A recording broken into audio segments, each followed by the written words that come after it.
আসসালামু আলাইকুম সুপ্রিয় দর্শক, আশা করি সকলেই ভালো আছে। সম্প্রতি মাগুরায় রাইস কুকারে রান্না করতে গিয়ে মা ও মেয়ের মর্মান্তিক মৃত্যুতে স্তব্ধিত সারা দেশ। এই যন্ত্রটি আমাদের দৈনন্দিন জীবনের অপরিহার্য হয়ে উঠেছে, কিন্তু এই ঘটনা আমাদের চোখে আঙ্গুল দিয়ে দেখিয়ে দিল যে ছোট্ট যন্ত্রটির ভিতরেও লুকিয়ে থাকতে পারে ভয়ঙ্কর বিপদ।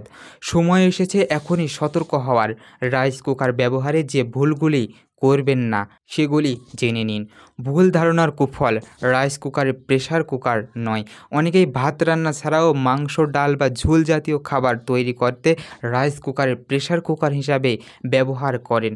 বাষ্প আটকে রাখার জন্য কুকারের মুখে হাত দিয়ে চেপে ধরেন বা ভারী কিছু দিয়ে চাপে রাখেন। এটা মারাত্মক ভুল। রাইস কুকারের নিজস্ব কোনো নিরাপত্তা ভাল্ব, সেফটি ভাল্ব নেই, যা প্রেসার কুকারে থাকে। অতিরিক্ত চাপ বের করে দেয়, ফলে এর ভিতরে চাপ জমে ভয়াবহ বিস্ফোরণও ঘটতে পারে।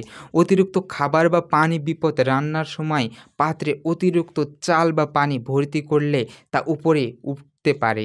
পানি বা খাবার ফুটো ওঠার সময় ভিতরের গরম বাষ্প হয়ে নিমজ্জনের পথে আটকে যেতে পারে, বিস্ফোরণের কারণ হতে পারে। অতিরিক্ত লোডের কারণে কুকারের বৈদ্যুতিক অংশে তরল প্রবেশ করে শর্ট সার্কিট বা যন্ত্রটির ত্রুটি দেখা দিতে পারে। সতর্কতা, চাল ও পানির সঠিক অনুপাত মেনে চলুন। সাধারণত 1 কাপ চালের জন্য 2 কাপ পানি ব্যবহার করা হয়।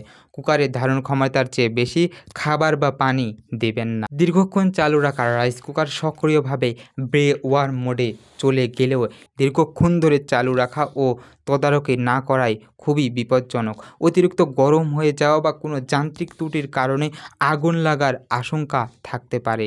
সতর্কতা, রান্না শেষ হলে সাথে সাথে কুকারের সুইচ বন্ধ করুন এবং প্লাগ খুলে রাখুন।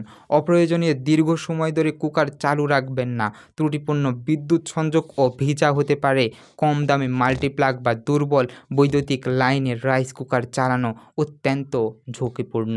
রাইস কুকারে 300 থেকে 1000 ওয়াট বা তারও বেশি বিদ্যুৎ টানে। মোট বেশি হলে প্লাগ গলে যেতে পারে বা তারে আগুন ধরে যেতে পারে।